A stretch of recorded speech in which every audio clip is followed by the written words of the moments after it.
Dans nos pays africains, les pertes post-récolte dans le domaine agricole sont considérables.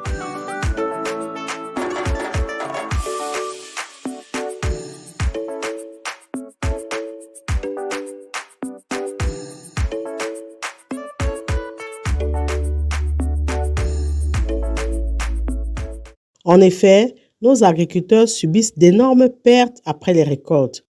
Et quelquefois, ces pertes vont jusqu'à 35 à 50%, voire même plus, 80% de la production totale réalisée. C'est énorme.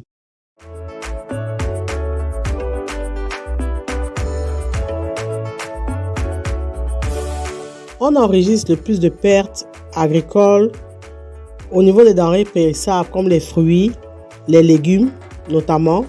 Et là, vous avez vraiment des grands taux de pertes. Plus de la moitié de la production peut être perdue. La mauvaise qualité des réseaux de transport dans nos pays empêche les agriculteurs de facilement accéder au marché, donc de transporter leur production de leur exploitation vers les marchés. Ceci augmente donc le risque que les produits s'avarient, que les produits s'abîment. Donc, le réseau routier, les infrastructures de transport ont un impact sur les pertes après la production. Et ça a un impact vraiment considérable sur les pertes alimentaires.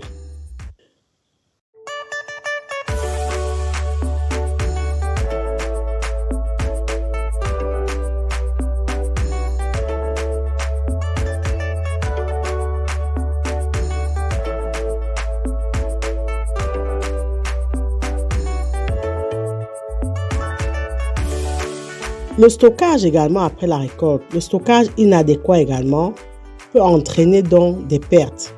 Vous avez des rongeurs qui abîment la production, les insectes qui font des dégâts, des moisissures, donc les altérations dues au taux d'humidité, les infections microbiennes, autant de facteurs qui peuvent entraîner effectivement des pertes et ceci touchant des volumes de production significatifs. La chaleur également est une principale cause d'avarie. Quand on manque effectivement des équipements et des infrastructures qui peuvent garantir la chaîne de froid, là également, on a des pertes.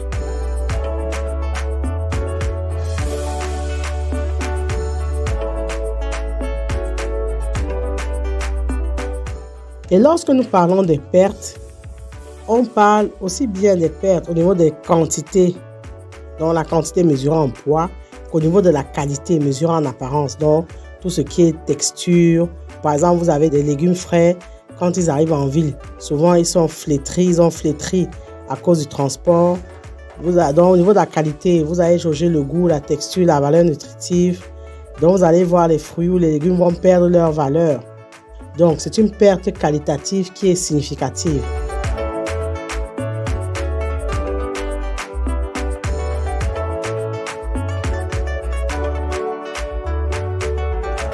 AgriTV Web est allé à la rencontre de quelques acteurs du secteur qui nous ont parlé de toutes ces difficultés-là, qui nous ont parlé des pertes qu'ils subissent après la production agricole. Je suis Ban Konchiben Madilia. Je suis Bayam Salam. Nous rencontrons beaucoup de difficultés, vraiment beaucoup de difficultés, parce qu'en brousse, nous partons en brousse pour chercher la marchandise et c'est vraiment pas facile. Parce qu'en brousse, les villageois ne nous donnent pas cadeau, vraiment, parce que c'est difficile. Et du coup, le transport, les moyens de transport ne sont pas aussi faciles. Oui, et juste quand vous parvenez à arriver au marché, ce n'est pas facile. Parce que vous arrivez avec la marchandise, vous livrez, puisque je suis grossiste, moi je viens livrer. Oui, vous livrez. Et maintenant, là, les vivres sont tellement abondants. Les vivres abondent au marché et les prix sont très bas. Nous donnons aux revendeurs qui donnent à d'autres revendeurs aussi. Oui, et quand ils portent parfois à crédit. Oui. Et comme dans mon cas, ça fait depuis 2 à 3 mois, je suis au marché chaque jour pour réclamer mon argent. Et d'autres ne viennent plus au marché, pratiquement pas au marché. Ils fuient, vous appelez au téléphone, ils ne décrochent pas. Oui, ça fait que ça nous fait chuter et voilà, on perd. Toutes les routes ne sont pas praticables parce que vous allez d'abord en brousse, en forêt. Vous achetez le plantain en forêt. Maintenant, il faut transporter parfois avec des motos, parfois des tricycles pour sortir. Maintenant, à l'axe lourd. Maintenant, vous cherchez maintenant les voitures pour arriver. Du coup, le transport n'est pas facile.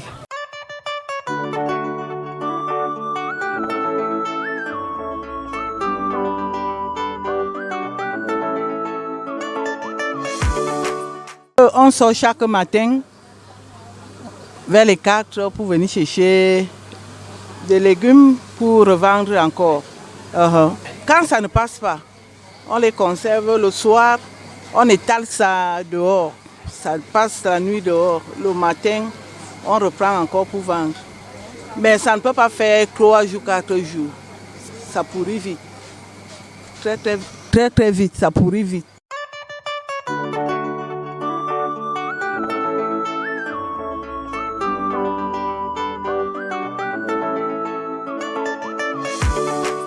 On rencontre beaucoup de difficultés. La première difficulté est que nous n'avions pas accès à aller dans les champs avec nos camions au Nigeria. Il faut faire le transportement. Quand ça arrive à la frontière, parfois on a aussi des problèmes de papier. La douane ne donne pas les papiers à temps. Et comme c'est le vivre, frère, le fruit ne faut que pourrir. Avec l'état de la route, avec les difficultés que nous rencontrons parfois, les Amazoniens arrêtent le camion pour qu'on ne passe pas. Le camion reste bloqué sur place pendant 2 jours. Voilà dans les difficultés auxquelles on se retrouve que la marchandise arrive souvent ici étant pourrie et nous perdons. Les oranges sont conservées de telle manière que lorsqu'on les cueille en mousse, on les laisse au sol pour que la vapeur, le gaz sorte. Après on met dans les sacs. On les protège dans les sacs pour que ça ne se salisse pas. On vient les exposer sur les comptoirs, comme vous voyez. Et puis on les vend aux détaillants. Nous sommes des grossistes. L'état de la route n'est pas bon. C'est là que nous avions des marchandises pourries. Nous avons un problème d'Amazonie, ils arrêtent les camions pour demander des rançons. Nous avions un problème de douane qui ne donne pas les papiers du camion à temps. Parce qu'il faut enlever du camion qui sort du Nigeria pour les mettre dans chez le transporteur qui porte ici pour la ville, pour Yaoundé. Et le contrôle routier. Je ne sais pas si ça plaît aux gens de voir les gens mourir sur une route. Parce que ce nid de poule a failli m'amener. Grâce à Dieu, je suis encore debout. Je dis bien grâce à Dieu. Parce que 2 camions m'ont cogné devant et derrière à cause de ce nid de poules.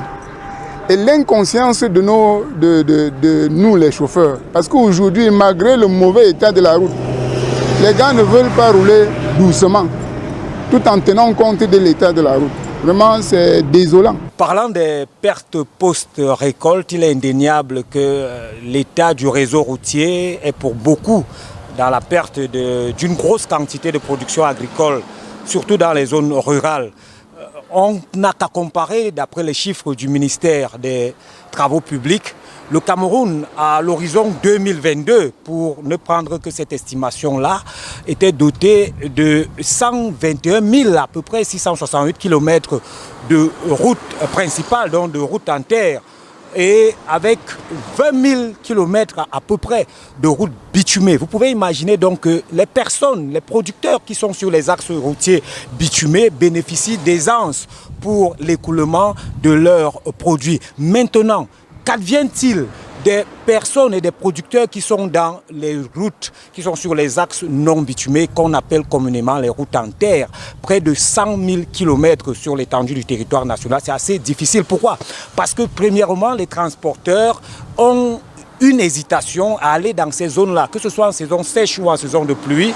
La première panne qui arrive mobilise le véhicule des jours durant. Donc ce sont des zones où la rotation des véhicules est assez difficile pour permettre un acheminement ou alors une sortie assez efficace des produits. Vous imaginez donc les produits vivriers, c'est surtout ceux qui ont une durée de vie assez éphémère.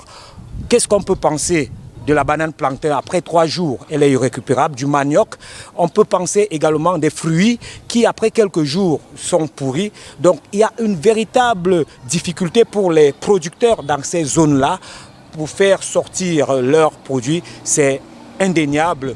Maintenant, par rapport à ce qu'il faut faire, il faut juste adresser la problématique au pouvoir public.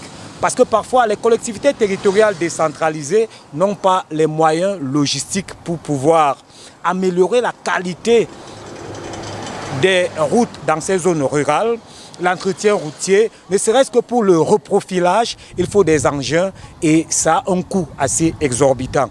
Du coup, il y a plusieurs zones qui sont enclavées, des bassins de production dans plusieurs localités du pays. On va parler par exemple, si on est simplement dans la région du centre, dans le Nion-Ekele, il y a un fort bastion de production qui au départ est identifié simplement pour la production de l'huile de palme, mais il y a d'autres denrées alimentaires qui sont produites de ce côté. Et on a véritablement un ouf de soulagement qui représente un espoir, par exemple, avec la pose de la première pierre du pont sur le fleuve Nion à Malombo, il y a quelques semaines par le ministre des Travaux publics Emmanuel Nganou Djoumessi, qui représente un espoir, non pas seulement pour la traversée des populations, mais pour l'écoulement des produits de l'autre berge du fleuve Nion, qui, vous pouvez l'imaginer, se faisait par petites quantités en pirogue. Si il y a le pont qui sera livré d'ici 3 ans en 2027, vous pouvez imaginer avec le flux de transport des véhicules, quelle quantité de produits qui sont actuellement récoltés de ce côté, qui périssent parce que les moyens de transport ne sont pas adéquats, qui pourront être ressortis dans ces localités-là. Donc, à partir de cet exemple, vous pouvez voir ce que ça représente sur l'ensemble du territoire national, dans toutes ces localités où il n'y a pas de route, où il n'y a pas de pont sur les rivières, où les mairies n'ont pas de moyens pour reprofiler les routes en terre. C'est véritablement un problème pour le développement rural dans notre pays. Donc, le problème est à 2 niveaux. Les personnes, les producteurs qui sont dans les zones où le goudron passe, parce qu'il faut être terre à terre, ont des facilités pour écouler les produits. Mais les personnes qui sont sur les routes en terre, dans les zones enclavées, véritablement, c'est difficile. Et c'est cette problématique-là qu'il faut adresser au niveau des autorités à partir du ministère des Travaux publics et ensuite maintenant le ministère de l'Agriculture et du Développement rural, le MINDEVEL, le ministère du Développement local et de la décentralisation et bien sûr les CTD en amont qui doivent avoir les moyens au niveau du transfert des finances après le transfert des compétences, qui doivent avoir les moyens pour véritablement améliorer les conditions de circulation, les conditions de transport des producteurs à la base.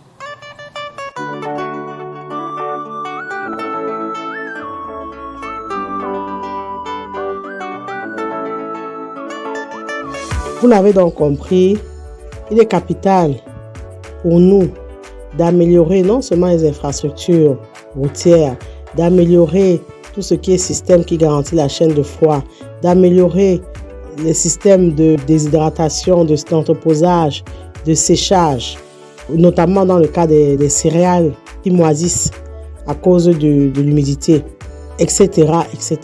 Autant d'actions à mettre en œuvre pour réduire les pertes post-récolte issues de la production agricole. Merci de liker, partager et commenter la vidéo si vous pensez qu'elle vous a été utile. Abonnez-vous à notre chaîne AgriTV Web et activez la cloche de notification pour ne pas manquer nos prochaines publications. Et rappelez-vous toujours et toujours que savoir est le point de départ, mais c'est agir qui fait et qui fera toujours toute la différence. Maintenant que vous savez, place à l'action.